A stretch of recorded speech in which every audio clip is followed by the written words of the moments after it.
Welcome everyone to Wednesday Night at the Lab. I'm Tom Zinnan. I work here at the UW-Madison Biotechnology Center. I also work for the Division of Extension Wisconsin 4-H. And on behalf of those folks and our other co-organizers, PBS Wisconsin, the Wisconsin Alumni Association, and the UW-Madison Science Alliance, thanks again for coming to Wednesday Night at the Lab. We do this every Wednesday night, 50 times a year. Tonight it's my pleasure to introduce to you Jonathan Martin. He's a professor in the Department of Atmospheric and Oceanic Sciences, and he's going to speak with us tonight about warmer winters and wavier jet streams, the cold season, and a changing climate. I now get to ask him 5 questions. Jonathan, where were you born? Salem, Massachusetts. And where'd you go to high school? St. John's Prep School in Danvers, Mass. Danvers, Yep. Very good. And then where'd you go for undergrad and what did you study? St. Louis University, and I studied mathematics and meteorology.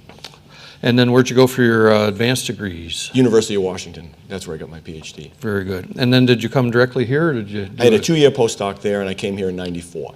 94, way to go. Well, I'm looking forward to this. It's always great to hear about jet streams, especially when they're not hurting us. Yeah, right. Would you please join me in welcoming Jonathan Martin to Wednesday Night at the Lab? Thank you. Thank you, Tom, for that invitation tonight to share with all of you some of the recent work that my group's been doing seeking to characterize the cold season in a changing climate. It's work that I hope will catalyze some new research initiatives that will expand our knowledge about this kind of important issue. And I come to it as a person interested in weather systems predominantly. So I've kind of stumbled into these issues that kind of bleed from weather systems toward larger and longer timescales that get into the climate. So I hope you enjoy what I have to tell you. And I don't consider it to be too dire. We have some opportunities for things to get better, but we'll talk about that in our question and answer. We live on a beautiful blue planet. I just finished a book about the dinosaurs. They ruled this place for 150 million years. Isn't that unbelievable? And there were 67,000 generations of T-Rex before they got destroyed by the asteroid impact that hit right in the Gulf of Mexico, right there.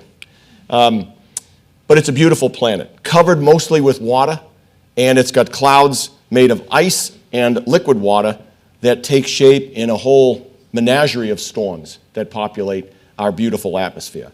And so it's a pretty interesting place. This you'll have to stare at for a few different moments. It's every 3 hours, an infrared satellite movie over a period of about a week in late October 2009. And I show you this because I want to discuss the fact that we live in an era in which prediction of all of these swirlies floating around in the middle latitudes especially can be reliably made several days in advance. And this is a result of remarkable advances in theory in this century, observing technologies, and computer power, a perfect confluence of circumstance. And that makes us the first generation to either be born into it or live our lives in a period of human history where we can make long-term, that is 3 to 5 to 10-day forecasts with reasonable accuracy. It's hard to imagine that my own dad, who's now going to be 90 or 89 in May, when he was born, there was no such thing as even a 1-day forecast that one could rely upon. It's incredible what's happened in a short amount of time. And prediction of these swirlies, these weather systems in the middle latitudes and the convective systems in the tropics requires, if I want to make a forecast of the weather 2 days from today, I need to know what the initial conditions around the entire globe are right now. And then I use those initial observations combined with theoretical expressions for the mathematical equations that describe the behavior of the atmosphere, and throwing all of that at the computer in sophisticated ways to make a reasonable forecast of what's going to happen in the next couple of days. It's incredibly dependent on initial conditions. What are the conditions right now, and how will they impact the development of weather systems on the 3 to 5 to 10 day scale? Climate is not an initial boundary problem, not an initial value problem, it's a boundary value problem. We need to know the boundary conditions of the climate system. The mean state of the climate is determined by emission of radiation by the sun. That's a boundary condition. The Earth's rotation rate, which is 1 day, but it's not always 23 hours and 56 minutes. It's kind of sped up and slowed down over geologic time, but not by a very much of an amount. And how it orbits the sun. And that precession is about 140,000 or so year time interval. And the composition of the atmosphere. What is the mixture of gases that compose our atmosphere? All of those are boundary conditions. Now, one of the things that I think is important at the front end of a talk that talks both about weather and climate is to kind of disentangle the notion of initial conditions and boundary conditions. And I'm going to do it. Tom will like this. I didn't even realize, I forgot about this. He'll like this by a visit to Fenway Park. So baseball and boundary conditions. What are we talking about? Well, if you go to the game on a given day and you want to, you root for your team, the outcome of the game that you witness is not determined by boundary conditions. It's determined by initial conditions. Who's pitching? Can the Red Sox hit this person well? Who's hurt in the Red Sox lineup? Who's hurt in the Yankees lineup? And so on. Is the wind blowing in or out? Those are all initial conditions upon which the outcome of the game might determine. Now, boundary conditions are different. All the bases are 90 feet apart. If that were slightly tweaked, what if they were 85 feet apart instead of 90 feet? The Cardinals would have won the World Series in 1985. All sorts of other things you could think of would be different, right? That's a boundary condition tweak that would make everything about the game different. You'd get more hits, beating out infield hits. There'd be more runs. Everything would be different about the game. The pitcher's mound is 60.5 feet away from home plate. That's a boundary condition. If it were 60 feet or if it were 59 feet away, the pitchers would have even more an advantage than they do right now. In fact, in 1968, Carl Yastrzemski led the American League with a .301 batting average. It's almost as bad as last year. And Bob Gibson had an ERA of 1.12. The league said, we got to change something about this. What did they do? They made sure that the height of the mound was mandated to be only 10 inches high. So that's the only part of the field that's elevated, the mound. And now in every ballpark, it's the same. Before 1968, it was variable, up to 15 inches. Another boundary condition tweak that changes the nature of the game. So it's the nature of the game that's affected by the integration of all these different conditions. So I'd say all the boundary conditions, as I said, determine the nature of the game of baseball, the frequency and types of offensive success, dominance of pitching, all of that. But they never determine the outcome of a given contest. And in that way, there's a similarity. The weather is like the outcome of a given contest. The climate is the nature of the game. And it's boundary conditions that influence the climate. One of those that we'll focus on right now is the composition of the atmosphere. What is the mixture of gases? And what are some of the characteristics of some of those gases?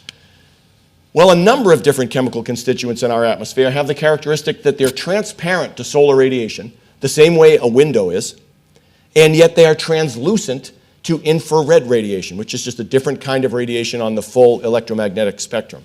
Any such gas is known as a greenhouse gas. And look at this. These are the universal fingerprints in the absorption spectra of various gases, methane, water vapor, carbon dioxide. No matter where you are in the universe, water vapor is going to give you that fingerprint in terms of percentage of absorption all the way up to 100% and wavelength of radiation. At about 6 microns of wavelength of radiation, water vapor would, if you shine 6 micron radiation through a cloud of water vapor, it all gets absorbed. If you shine 4 micron radiation through a cloud of water vapor, it all gets right through it as if it weren't there. And that's what these various fingerprints tell us. If we add up all of the gases in our atmosphere, and the bottom panel is the total atmosphere, the visible wavelengths of electromagnetic radiation, the ones to which our eyes are sensitive, almost nothing in our atmospheric column absorbs that. That's why we see the sun. That's why we see all the different colors in the visible spectrum. Now, if you go out to about 10 microns in the infrared, it's almost completely empty in terms of absorption, but not quite. There's a little bunch of spikes in the middle, and then you notice it's a little bit dirty here at the bottom. So we're in the 20, maybe 15 to 20% range across a whole wide range of wavelengths. That's enough to change the way that the radiation emitted by the surface of the Earth upon receiving solar radiation gets through our atmosphere. Watch this.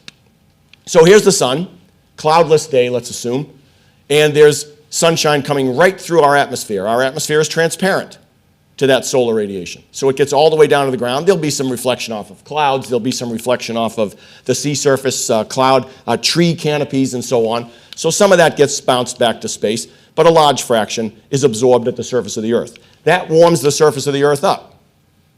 And when the Earth warms up, it also emits radiation, but not solar radiation. It's constrained to emit radiation in a different wavelength, and that is the longer wavelength infrared. The atmosphere, though, is in the way between the ground and outer space, and that atmosphere is another separate object that absorbs a good fraction of this outgoing infrared, and some half of that fraction gets re-emitted back to the surface. So the surface of the Earth receives an input of radiation from both the sun and from the overlying atmosphere. Consequently, the surface temperature of the Earth has to be warmer than it would be if we were just illuminated by the sun with no atmosphere. In fact, you know what the difference is? If we had no atmosphere, the average surface temperature of the Earth would be 0 degrees Fahrenheit, given our distance from the sun. Not changing the solar output or anything, just no atmosphere. The actual average surface temperature of the Earth is 59 Fahrenheit. And that crosses a really important threshold, which is liquid water is available after 32 degrees Fahrenheit.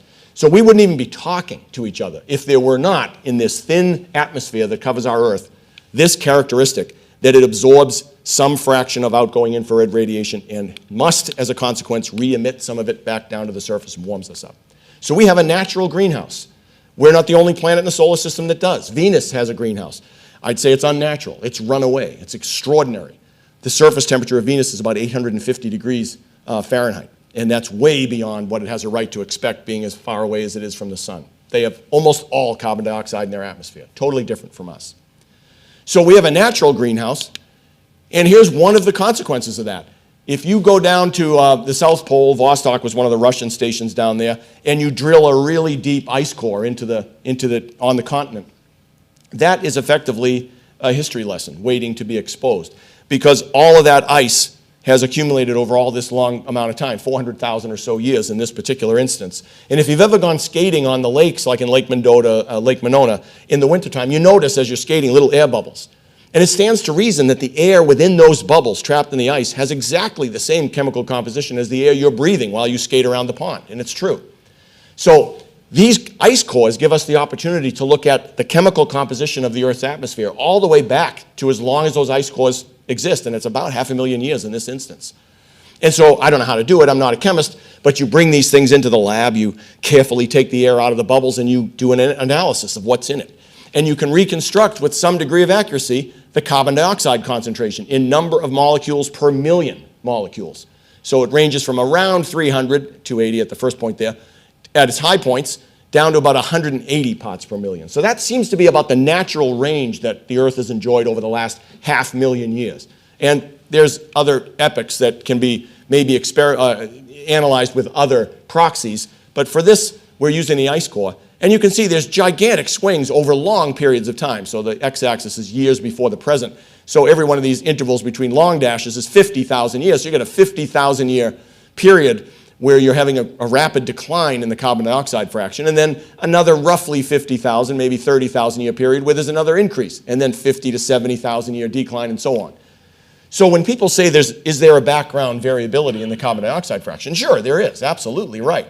But look at the time scales on which it operates. On average, tens of thousands of years. And the range is confined between 300 and about 180. Here is using different proxies, which might be a little bit more accurate. You can actually look at a closer up time in the past, the last 2,000 years. So carbon dioxide's red. I forget what the proxies are. I'm sorry about that. They're not air bubbles anymore. But you see a fairly steady value at 280 parts per million until about 1700, 1750. And then what happens? It goes way up to something like 370 by about the year 2000. The same is true of methane, which is in blue. It's fairly constant, although a little bit of an increase and then a rapid increase. And nitrous oxide, laughing gas, is in black, and it does the same thing. So this is those are all three greenhouse gases, and they all have a rapid increase beginning around 1750. You can go to direct measurements even over shorter periods of time. This is the Mauna Loa trace of carbon dioxide that was instigated by Ralph Keeling in 1958, and it's on the top of Mauna Loa, 10,000 feet above sea level, approximately, in the middle of the Pacific, far away from industrial sources and so on, and well above the boundary layer of the atmosphere. And the black line is the long-term average, or the yearly average, sorry, and then connected. The red line is a little bit of up and down every single year. When the leaves come out like they're about to now, that takes a lot of carbon dioxide out of the northern hemisphere atmosphere, around the whole hemisphere, so there's a little bit of a decline. And then in the autumn and the winter, when there's no leaves, no leafing, you end up with an increase in the carbon dioxide. So that's an annual cycle, and it happens every year, but it's meandering around an increasing average value for the year. All the way out to this year, last month's average was 420.41 molecules per million of carbon dioxide. And look where it started, 310 in 1960. And that was already a little bit higher than what you see in the ice cores from the last 400,000 years. So this has been a steady increase. When I started college in 1982, I thought, I wonder what's going to happen in these next few years. It's growing, and it hasn't stopped growing. So that's a big change in the composition of the atmosphere. Carbon dioxide is one of the primary gases that does this absorption of outgoing infrared radiation and then re-emission. So the more of this you put in, the more likely you are to intercept the outgoing radiation, absorb it, and then re-emit it back to the surface. So that's going to increase the amount of re-emitted infrared radiation that hits the ground, and it warms the planet up. There's no disputing that physical argument. And look at this. If you go back to the ice cores, using isotopes of a variety of different gases, not just direct measurements of the composition, you can kind of get an estimate of the reconstruction of temperature differences compared to the current day, which would be zero, would be the current day average. So when the carbon dioxide fraction goes down, the temperature of the planet, at least at that location, goes down. And when the carbon dioxide fraction goes up, temperature goes back up. And I did, for a simple example, these lines are not perfectly correlated. It's not a 1.0 correlation. But when you lay this one on top of that, boy, you're hard-pressed to see much difference. It's pretty awesome. So the global average temperature does, in fact, follow carbon dioxide concentrations. This is the foundational principle for discussing why is it that the planet seems to be warming up, and then what's the evidence that it's warming up. Here's one piece that's really interesting, and it's got a Wisconsin connection. John Magnuson at the Center for Limnology did this study starting in 1995. It took a long time to acquire all the data.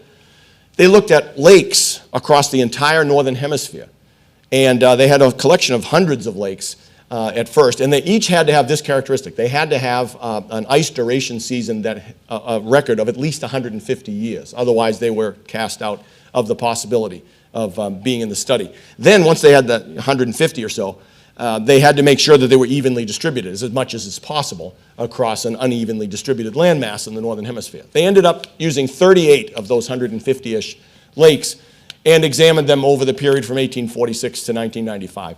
And the results were that, on average, across all of those lakes, the ice was going on at the beginning of the season about 9 days later in 1995 than it had been in 1846, and it was coming off about 10 days earlier in 1995 than it had been in 1846. So that's pretty hard to argue with. When I first came here and people were telling me about Lake Mendota's record, which I'll show you in a minute, I said, oh, come on.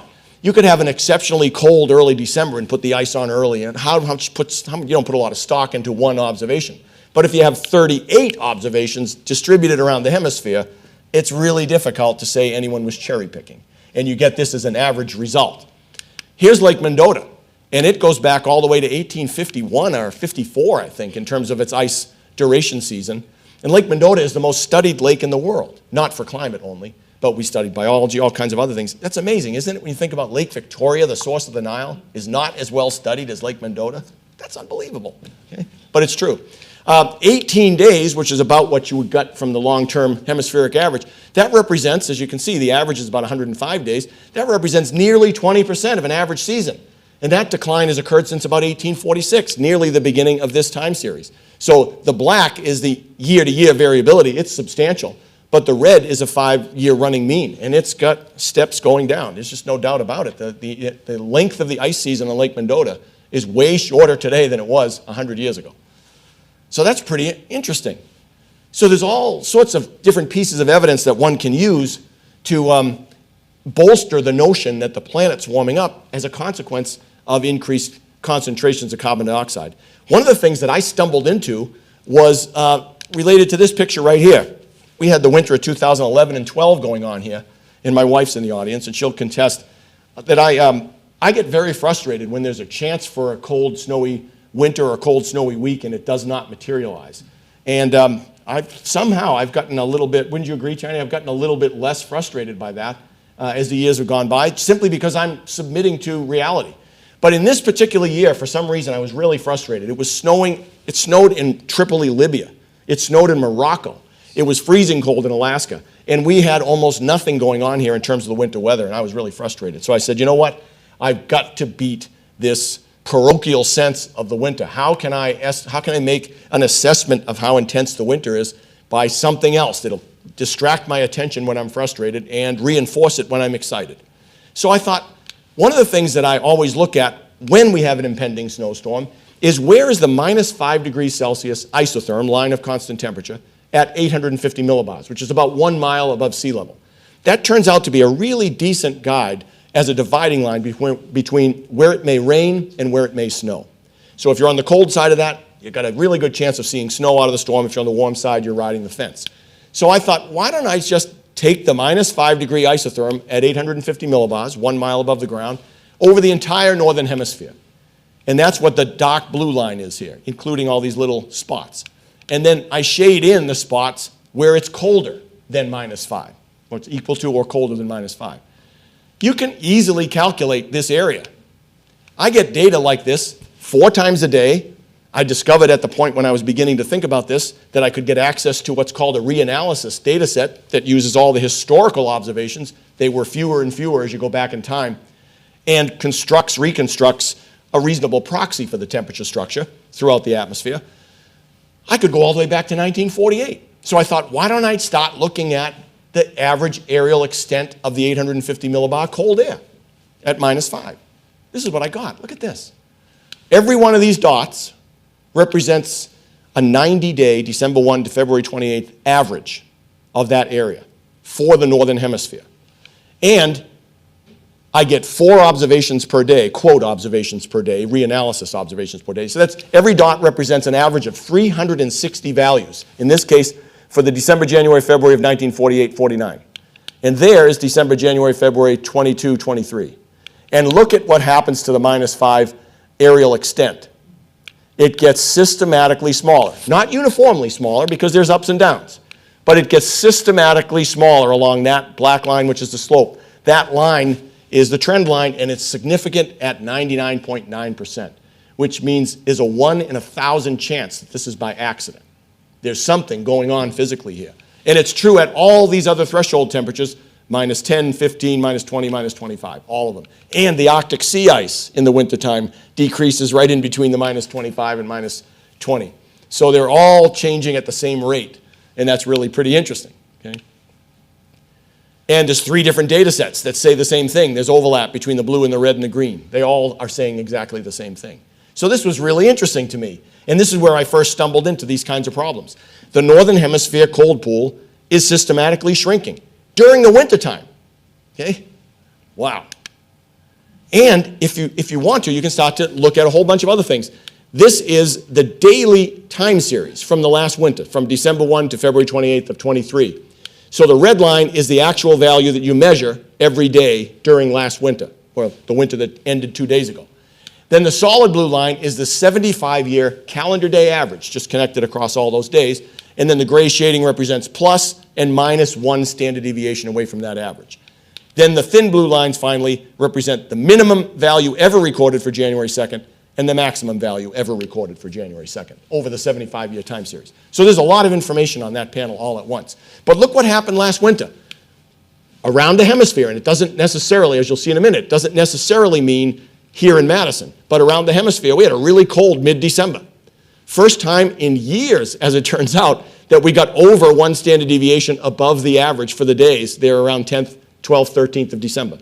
And then flatlined until almost the middle of January, and then a big increase in the cold pool area into early February, and then it pretty much decayed away again quite rapidly away from that. What you can do is look at other years too. It's kind of fun to do that. Oh, I should say, this was the 16th warmest. So smallest area would be warm, largest area would be cold. This was the 16th warmest December, January, February since 1948-49. And that's perfectly middle of the road. Actually, it's not middle of the road, it's 80th percentile. But it's kind of middle of the road for what we've recently done. In the last 20 years, 18 of the warmest 20, the warmest 20 have occurred since 2000. That's amazing. So that's, talk about loaded dice, right? Here's 1972. I pointed out because a few of the days right around February 1st were days in which the daily value was more than 2 standard deviations above the calendar day average. And maybe it's more than 3, but I've highlighted those 3 days. Then in 22, we had at least 1 day where the actual value on the December 15th-ish was 2 standard deviations below the calendar day average. I'm going to call these extreme positive deviations really extreme cold days. And I'll call these extreme warm days. And then we'll just look at their distribution over the last 74 years. Look at this. And it's actually not. I only went through about 2013 for this diagram. However, I got the numbers right that I'll show you in a minute. The 2 sigma cold events, the days where you're way above the daily average aerial extent of the cold air, they happened with some degree of regularity up till about 1994. In fact, February 12th and 13th, 1994 was the last one we've ever had in the Northern Hemisphere. That was 10 days before I interviewed for this job, which I've had for almost 30 years. They don't happen anymore. And then these are the 2 sigma warm events, the unusually small aerial extents. We had a few of them in the 50s and 60s, but they've really started to pile up since about 1990. And I'll put some numbers to it. There have been 117 individual days that have qualified as 2 sigma cold events. Not a single one since 1994. There have been, on the other hand, 246 extreme warm days, 163 of them since the year 2000. That's a loaded die, right? That's amazing. You think about it. Never happened since I've been a professional at the University of Wisconsin. And easy money, if you can find a sucker who doesn't know about this and you bet him this, you're going to win. It's a guarantee. There's no way you'll lose that bet. What about regionally? What does it mean regionally to think about the cold air? Well, what if we just isolate the northern plain states and southern and central Canada like this? And then I do this instead of just using only the -5 isotherm, which is right there. You could calculate the area that's inside there. But what if I add up all of the different thresholds? -5 area, plus the -10 area, which is smaller, plus the -15, plus the -20. I don't put a -25 on here, but there could be one. So I add up all of these different areas. And then I look at that long time series. Well, here's what happens. First, I'll remind you of what happens when you think about -5 across the whole northern hemisphere. It's a little bit of a hump till about in the late 1960s, and then a steady decline. In fact, I'll help you with a slope line. And then if you do just the central U.S. northern plains, whoa, wait a minute. It doesn't look anything like it. Starting at the same point, the trend line is about flat. Is there something? This guy on the cursor, because it doesn't show up on the Zoom. What do you want me to do with it? Use that as your indicator. Instead of the laser pointer. Oh, okay. The laser pointer's not showing up in the video. Okay, I'm not using it much, but when I do, I will. Okay, Thank sorry. you. Yeah. I can't get it to move. How about this? Can you see that? Yes. Okay, all right. Thank Okay, you. so look at that. There's no change at all. So if you've had the impression since the 1960s that, there's ups and downs. Oh, I did it again. That there's ups and downs in the time series from winter to winter, you're right about that. But if you also thought it's not getting systematically warmer or colder around here, you're apparently also right about that. So the hemisphere behaves one way, but a small region of the hemisphere might behave quite differently.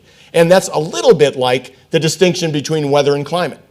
And it's important to keep that in mind. I think one of the ways people judge whether or not they should believe statements made by scientists who are studying the climate is, well, I don't know, it snowed here in April. I don't think there's such a thing as global warming. Well, that's not really the right way to look at it, although it is interesting that it snowed here last April. I'll agree with you. But it's not really the right way to criticize that statement. Look at the correlation between these two lines. It's only 0.25. They have almost nothing to do with each other. So that's kind of interesting. The trends that they express don't look the same. So conclusions about the cold area. Over the last 74 years, the aerial extent of the northern hemisphere wintertime cold pool, and I've measured it expressly over the hemisphere as temperature colder than -5 at 850 millibars, has decreased by 4.5%. People say, oh, thank God, it's not that much, 4.5%. But we're screaming and yelling the last 12 months about interest rates going from 2 to 6.5. We care about that 4.5%. And if you take the standard sea level pressure of 1,012 millibars, which would characterize a normal kind of boring weather day, and you drop it by 4.5%, you're in the middle of a Category 3 hurricane. So the atmosphere doesn't tolerate 4.5% without much of a fight. It doesn't like it. So there's something serious going on. The shrinking cold area is definitely a result of greenhouse warming. Why? Think about it. You've got this cold area, and what you're doing by making it smaller is you're not attacking it in the middle. That stays cold. You're attacking it at the edges. So there's a little bit on the warm edges. There's a little bit more absorbed and then re-radiated infrared radiation to warm up those edges fractionally past -5. That's why it's shrinking systematically. You can't just move the -5 isotherm around. That's not how it works. Extreme cold events no longer occur, while extreme warm events have flourished. Here's the score since February 1994, 194 to nothing. Now, any of you who play sports, whether individually or team, you don't keep playing a game where you're losing 194 to nothing over a period of 30 years. You kind of say, I'm going to drop out, I'll find something else. Maybe I'll take up golf. You know, I play my wife in tennis. I'm at about 192, and that's not enough for me to keep going. I mean, but if I was 194 to nothing, it'd be even worse. Differences in atmospheric circulation, the way the whole hemisphere circulates, may also not only underlie differences in the interannual variability and volatility of the cold pool, but also may influence the cold pool in ways that we might be able to touch on when we get to the jet. So there's some really interesting things going on here. Scientists, though, are a skeptical bunch, and I don't say this as if it were a problem. I think that's actually a virtue. And sometimes it can cause you problems. You come home frustrated that you've got to deal with these, skeptical reviewers, but I'd rather it that way than everybody says, yeah, that sounds interesting enough, let's put it in the literature. That's not how it works. It's hard to get a paper published. So, in 1995, a group of about 1,000 climate scientists convened for the second time. This was the Intergovernmental Panel on Climate Change second assessment report written in 1995. And they said, the balance of evidence suggests that there is a discernible human influence on global climate. Wow, that's a courageous statement, right? That's a statement with an agenda hidden behind it. No, it's not. It's a statement that's as sober and carefully considered as you could possibly imagine, to the extent that it comes across as very vanilla, right? Especially in retrospect. Knowing that things were likely to change as, we did more analysis and more observations over the years, and they were going to try and have about a 6-year cycle on an update of the Intergovernmental Panel of Climate Change assessment, they thought, we better get ready for what's coming next. And so some of the worst committee work of all time took place in the interval between 1995 and 2001. It was the IPCC Committee on Adverbs. And this is a true story. I know, you're laughing at it. It's a true story. We had to decide ahead of using these adverbs and adverbial phrases what they meant. Exceptionally unlikely was deemed by consensus to mean 0 to 1% probability. You can read the rest. Likely 66 to 100% probability. Virtually certain 99 to 100% probability. This was a very smart move, although if Dante had been aware of this project, he would certainly have included it as one of the circles of hell. But you'd think you have to do this ahead of time because you don't want to be accused of backloading the way you describe things. Here's why it mattered. In 2001, the same statement in the third assessment said most of the observed warming over the last 50 years is likely to have been due to the increase in greenhouse gas concentrations. Remember, likely means 66 to 100% probability. More observations, more analysis, hundreds of people working on various problems. Most of the increase in globally average temperatures since the mid-20th century is very likely due to the observed increase in anthropogenic greenhouse gas concentrations. That was the fourth assessment in 2007. Very likely means 90 to 100% probability.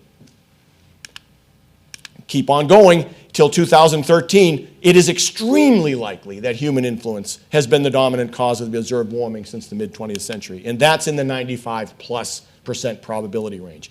And though it was delayed by COVID a little bit like everything was, the sixth assessment came out 2 years ago in 2021, and the similar statement just decided to drop the adverbs and say it's unequivocal that human beings have been the cause of the observed change in the temperature around the globe since the mid-20th century. And actually, it goes beyond, past that. So we're at the point now where anyone who continues to argue about whether or not the planet's warming is really wasting everybody's time. There's plenty of room for debate, for argument, for disagreement about what we do about it. But there's no room anymore for debating whether or not it's occurring. And as I say, if you're involved in that kind of an argument, you're wasting everyone's time. These are careful statements made at 6+ year intervals by a bunch of people who are skeptical of their own and especially other people's work. So let's move to the jet, which has been really fun for me. I've been thinking about the jet stream in the Pacific Ocean for a long, long time, and it occurred to me that there might be a way to measure how wavy the jet is. And so I want to tell you a little bit about that. I'm excited about it. Let's start with this. There are two predominant species of jet streams that occur at the tropopause level in the atmosphere, and that's between 6 and 8 miles above the ground. If you're in the tropics, the tropopause is higher than it is in the mid-latitudes. So it's 8 or so in the tropics. It's about 6 miles above the ground in the middle latitudes. The jet stream gets its name because that's where jets in World War II, as they were heading for bombing runs in Japan near the end of the war, were headed straight into it because it goes from west to east, and they'd get up to a height of about 30,000 feet on their ferry, and they wouldn't make any progress. And they realized there's a stream of air here that is going on. And in fact, a Japanese scientist had discovered this in the 1920s, long before anybody from the West had figured it out. But there are two predominant species of tropopause level jet streams. This is a single day's weather map that I'm showing you here.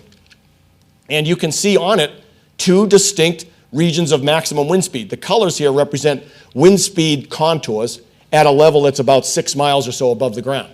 And so you've got a really intense jet in the middle here in the white. It's like 110 meters per second. It's about 200 miles per hour. And then that's the polar jet going into the Washington, Oregon coast. And then there's much farther to the south over Baja, California, a subtropical jet. What gets difficult, though, if you want to measure how wavy the jet is the problem that what I'm showing you here are, again, lines of constant wind speed. They're called isotachs. I don't want to draw every single value, so I start at 30 meters per second, which is about 60 miles per hour. And then I contour them every 10. So I got 30, 40, 50, and so on. But you can see it's discontinuous. How do I know where the jet really goes across the Arabian Peninsula in India and Pakistan? I don't really see it here. Okay? I have a method, though, developed with a graduate student of mine who's now gone from the university, where I can tell which portions of these regions of high wind speed are subtropical jet in red or polar jet in blue. And that can be of interest for the development of weather systems. One really cares about that, as it turns out. But what I'd really like to be able to do is make those lines that are solid, where they're inside the isotachs, make them continuous by some objective method. How can I do that? So I thought about this for a long time. What's a way to do it? Well, I took advantage of something that we know about the jets, and that is that here's one of those maximum wind speed. They tend to flow along what are called lines of constant potential vorticity, isotels. And potential vorticity is a variable that measures something about the shear in the flow as well as the speed.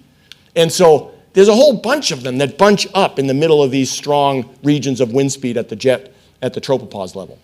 And so if you decide that you're going to search around the whole hemisphere and add up, this is what the integral sign means. It means add things up. And what you're adding up is the product of the wind speed along a certain little length of one of these red lines. So right at the J, I have a really high wind speed. If I divide this line into equal segments, I can get a contribution to the total circulation from that little segment. Add it to the one next to it on the same line, and so on. And adding that up around the whole hemisphere gives me a measure of the circulation on each one of those red lines, those isotels. Then I figure out which one of those isotels has the greatest average wind speed around the hemisphere. And that'll be the core of the jet. So that's how I do it. I figure out what the core of the jet is using this circulation theorem. What's the matter here? There we go. And so I can take a set of isotachs, this time in gray, and I can objectively determine where is the core of that jet. And this is done by a calculation, not by eye. But look at how it fits. If I were to draw this by eye, I'd want to put that black line right through the middle of the highest value. There, and again right here over India and Pakistan, and then over here in the eastern part of the western part of the Pacific. It's pretty darn good. But there's places where it looks orphaned. What's this? And I put a blue line through it for a reason that you'll see in a minute. And I come up with a value. What's the core value, with the core isotel value? 1.5 potential vorticity units. This is the underlying subtropical jets up high, polar jets down low. This is the underlying polar jet isotachs on the same day. And look at how that black line fits right in the middle of most of them. It's not perfect, but it's really good. And yet there's this piece that's in red that's kind of orphaned away. Watch this. If I go back to the prior one, keep your eye on India. Oh my God, that's right where the subtropical jet that's above it is maximum. And look at this blue thing. What about here over Scandinavia? Watch this. Oh my God, that's where the underlying polar jet has its maximum. So all of these things are pretty much accounted for, even though they might look a little bit awkward from one level to the next. Anyway, what I do, I'm really confident of this. What I do is these are the two days with the core isotel only indicated on both subtropical jet and polar jet levels in the atmosphere. I calculate the area inside this. So I had this program that I wrote that calculates the area of closed contours in gridded data sets. I wanted to use it every way I could, so you can tell I keep on doing it. But it works. So I calculate the area. Do the same thing here.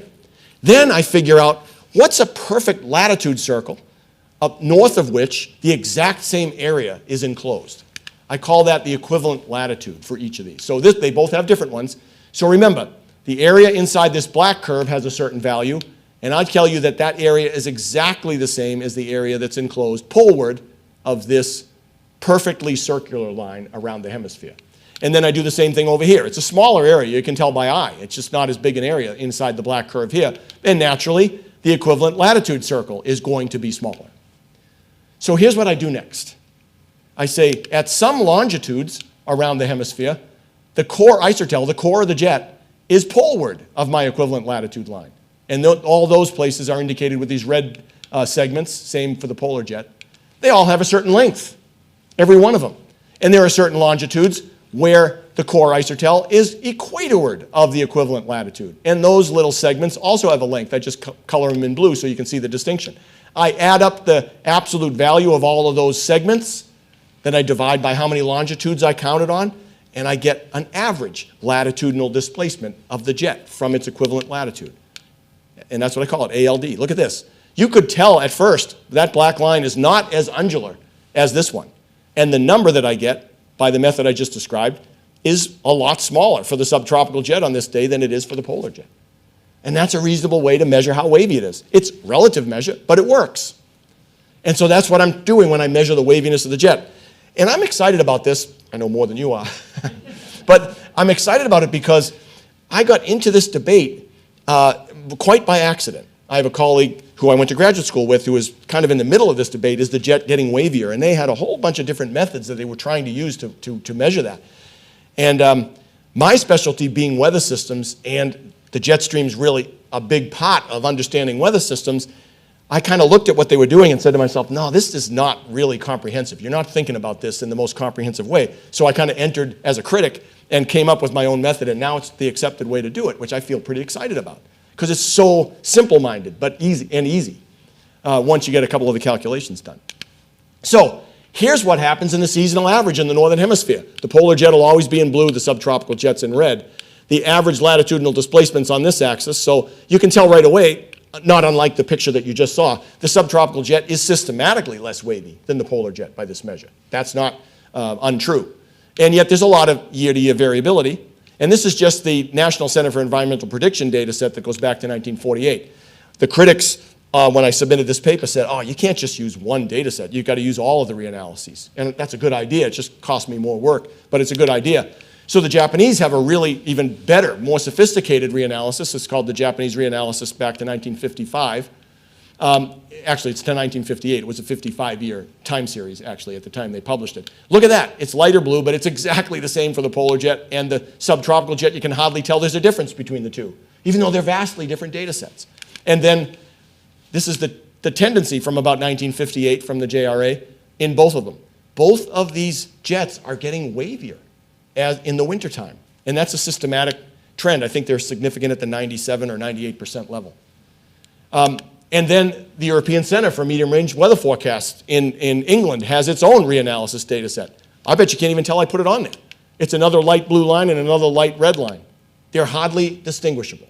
So this is remarkable because these data sets are so different from one another and they testify to exactly the same thing, at least in the northern hemisphere. So the polar and subtropical jets are getting wavier. That's really weird. One of the other things that comes right out of the analysis, because the way I find the core of the jet is finding the maximum wind speed. So I can tell you, I'll go over that later maybe. I can tell you that the average jet core speed for the subtropical jet, I keep on doing that, is in red for the two data sets, NCEP and JRA, and then there's two lines there, even though you can't tell, that's the polar jet. And these trend lines are not statistically significant, and they hardly have any slope. So the subtropical and polar jets in the northern hemisphere are not systematically changing speed as they get wavier. Whoa, that's weird to me. Because that means the circulation around the hemisphere is increasing.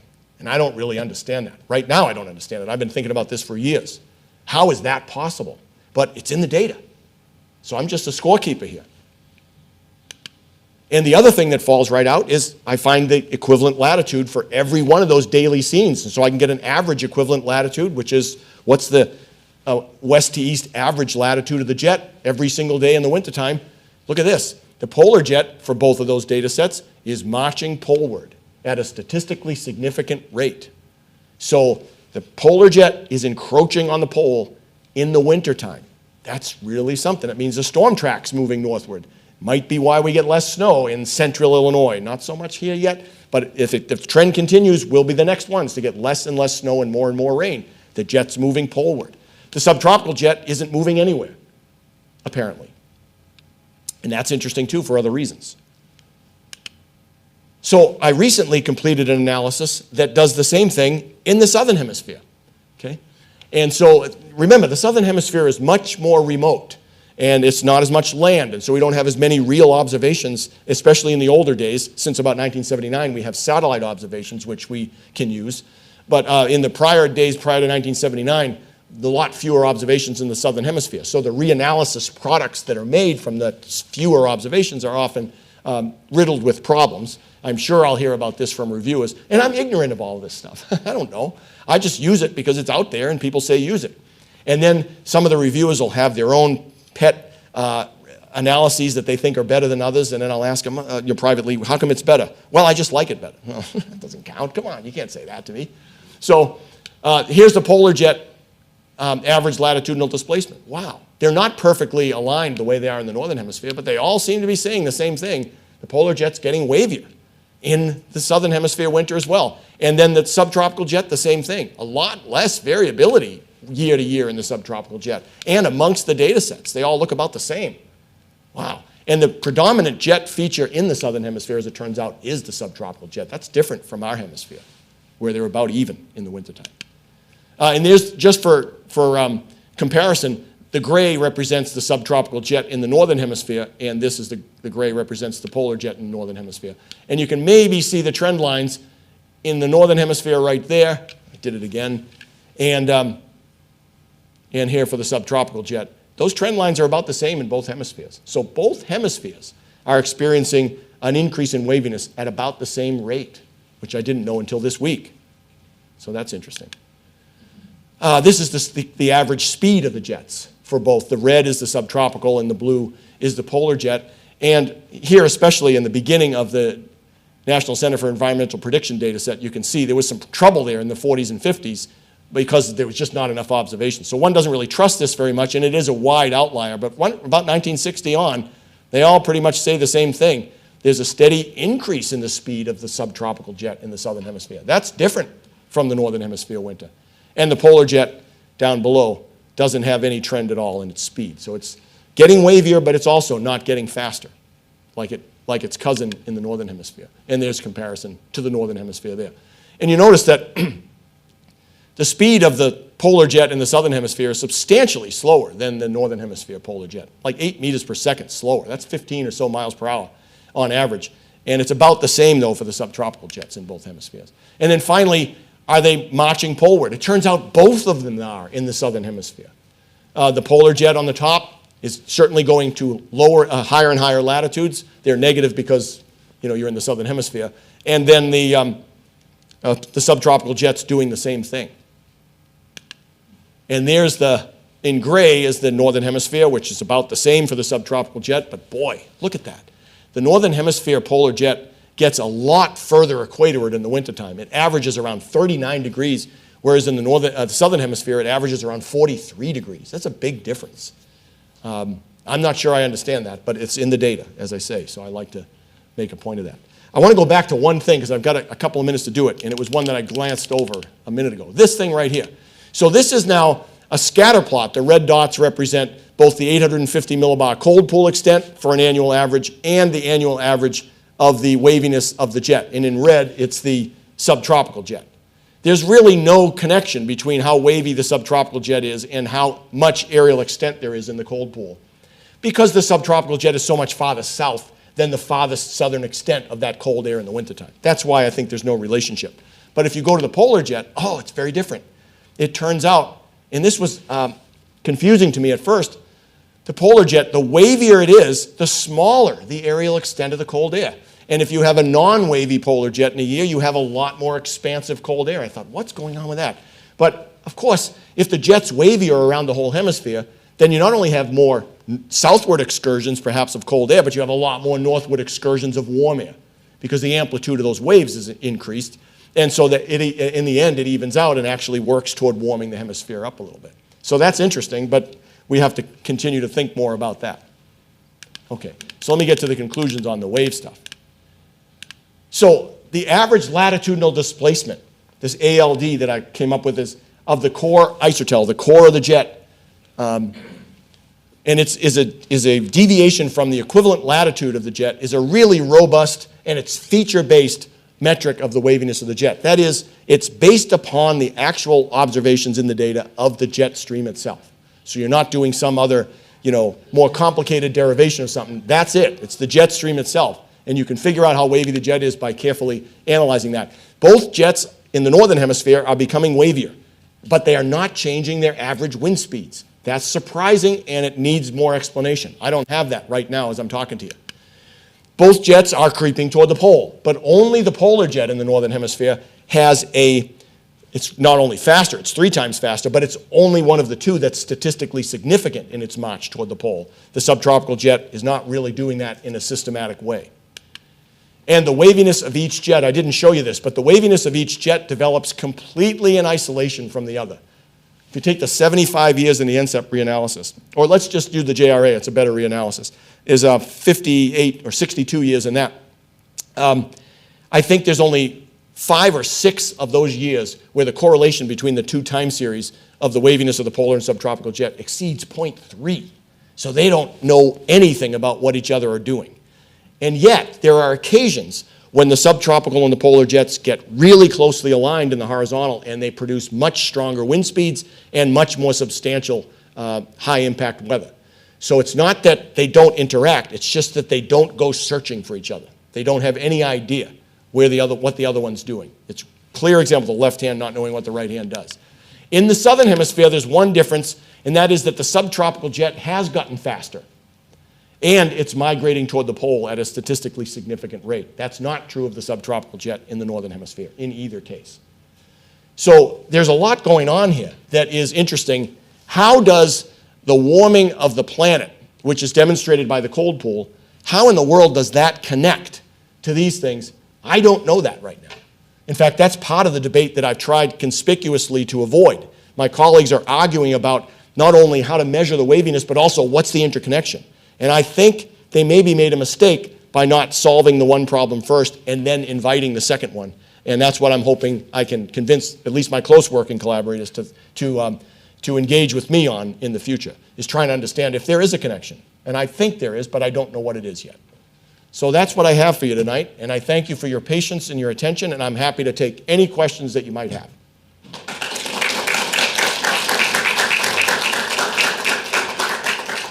Yes, sir. If I can, Oh, they're going to probably want to give me a second here.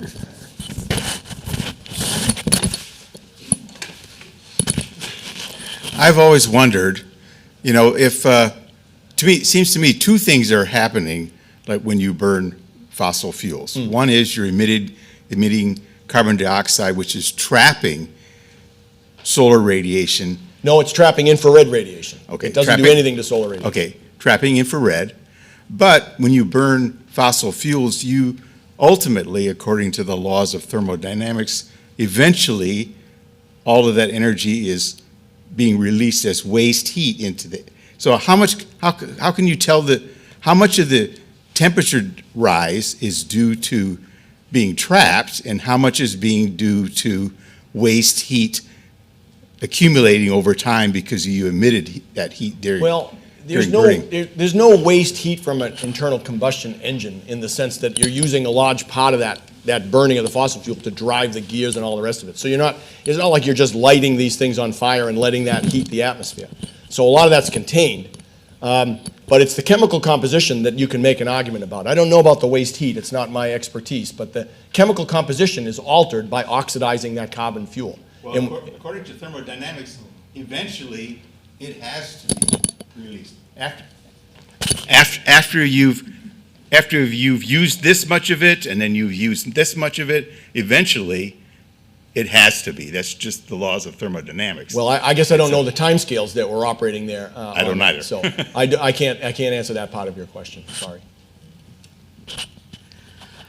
Going back to the, where we've had no extreme cold since 1994, Oh, yeah. how do we explain this, the new term we learned in 2019, the polar vortex, and how cold that was, and how does that fit into that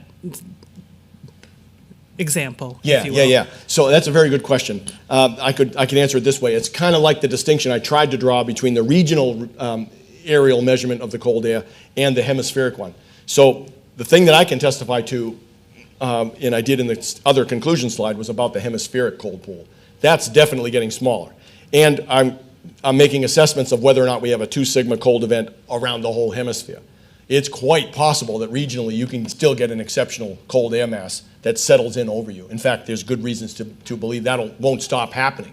So it's another thing that adds to some of the fuel for skeptics. They'll say, well, I keep getting days every other year where it's minus 15 here in Madison. How come it's not warming up? And that's because those are regional weather system scale perturbations that will constantly be occurring. The problem is we're not going to see as many of them around the whole globe. And so individual testimony might conflate that here and there. Thank you. Yeah. Here we go. The lady first? Or? Oh, no, I was pointing. Oh, okay. Very interesting. Your vorticity that Yeah. you talked about, is that a vector? So you've got your polar velocity, jet velocity. Is that a vector that actually twists around the polar jet itself? Is that the measure of the vorticity that you have in the fluid? Well, that's one component of the vorticity. It tends to be the less important one on the scales that I'm talking about. There's horizontal and vertical vorticity. The horizontal vorticity arises from spinning an air parcel in the east-west, north-south direction. And you can do that if you make the wind speed really fast on its south side, less fast on its north side. It'll spin in a counterclockwise fashion, if that's the case. And that's one way of measuring the vortex nature of the flow. And it's vorticity that measures the vortex nature of the flow. Yeah. The up and down ones, though, are also vorticity. They are more weather system producing, and they're not really operating on the scale that I'm talking about quite the way that the horizontal ones are. So if I look at your diagram where you replace the undulations with an equivalent circle, Yeah. the undulations cause the vorticity perpendicular to the jet velocity to change, right? I mean, this is why you get more undulations. They can. I'm not sure I understand. I mean, exactly it's all what a your kinetic question is. energy thermodynamics system that you're dealing with here, right? So the Yes. energy has got to go somewhere.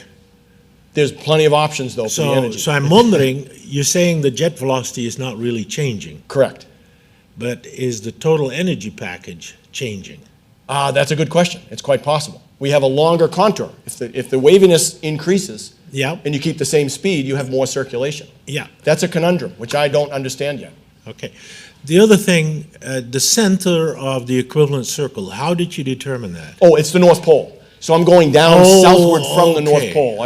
If I Okay. didn't say that, I apologize. So it's not arbitrarily chosen. It's a Okay. polar cap, and it ends at a certain latitude, and that latitude is the one that circumscribes the same area. And so if you were to change the location of that equivalent circle, you would have a different measure of your, well, not your vorticity, but your undulations, right? The intensity. That's of right. it. But it wouldn't be standardized, and it would be difficult to compare. So I chose Yeah. the pole as the place The to reason make why I it bring it up, in metrology, we use this very same system, but they're quite constrained as to how we replace that, put that equivalent circle in there. Oh, okay. I didn't know. And that. I guess I'd missed that it was the North Pole that, Yeah, I might not have said it, and if I didn't, it's my fault. So sorry. yeah, no.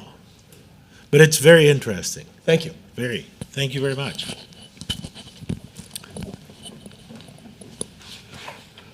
Darren.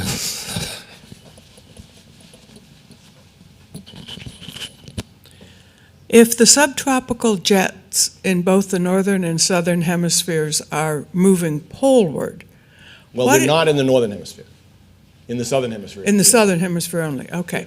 What is that doing to what used to be called the horse latitudes and the equatorial weather and wind situation? Well, the subtropical jet is related to what you're asking. It may not be directly related, in fact.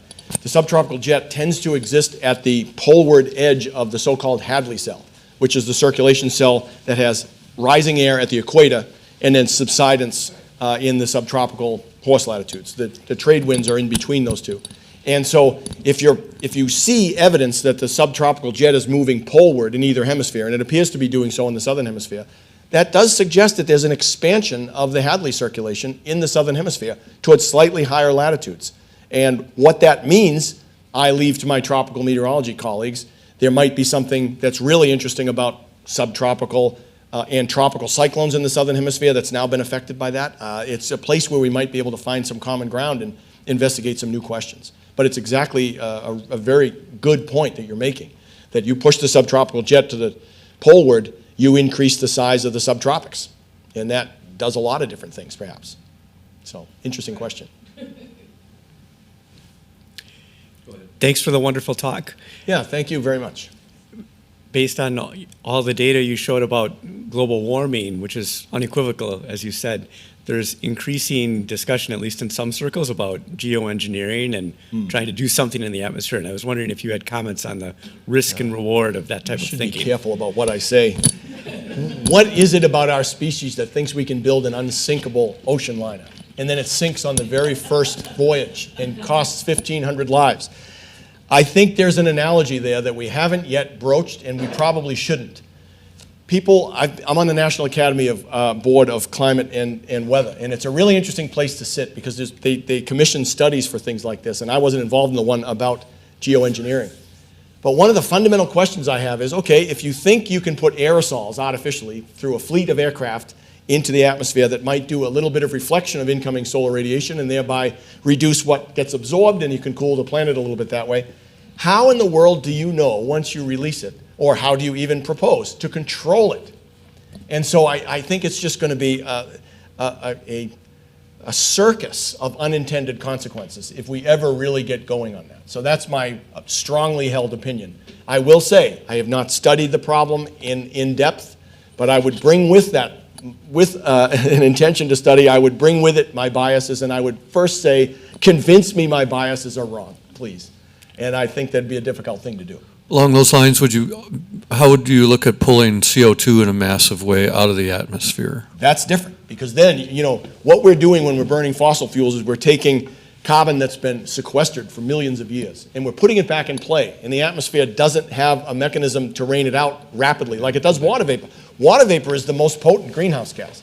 It just gets rained out every 9 days. When you put a water vapor molecule in the atmosphere, it won't be there 9 days later. And somewhere between that time and 9 days, it will have been rained or snowed out. So you start the whole cycle again. Not true with carbon dioxide and methane. They last for decades. And so if there's a technology that's feasible to take it out of the atmosphere, that's a whole different game. Because you can do that in a controlled way. It's not just a runaway process like spreading aerosol in the stratosphere and hoping for the best, that it doesn't cloud arable land and cause a decline in wheat or rice production in places where people are trying to eat. So there's too many risks in geoengineering, in my opinion. I have a counterintuitive question and then maybe two of them. First is that the area that you're talking about on the tropical one is much greater than the area in the polar. Yes. So if you correct it by area, although the pictures clearly show that they undulate at a wider periodicity, let's say, but if you correct it by area, would that alter any of your conclusions? I don't think that it would, and the reason is because I'm only measuring this length. Oh, yeah, okay. Right? Yep. And a prior method that I tried consistently had me doing something that could have led to that problem. I was thinking, no, I've got too many variables.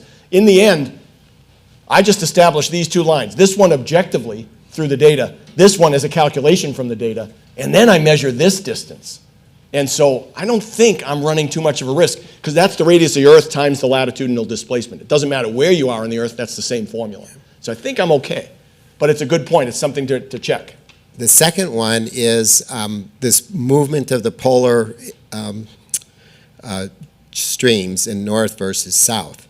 I know technically CO2 is a little molecule, so it should distribute across the planet.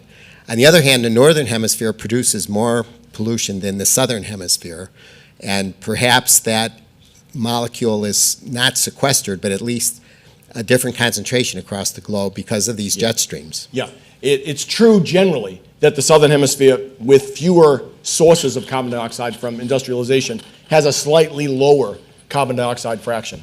I'm not sure if I know the number, but it's not 420 in the northern hemisphere and 300 in the southern hemisphere. It's not that disparate, but there is some difference. 4 or 5, I think, parts per million is different, and consistently so. So that's a good point.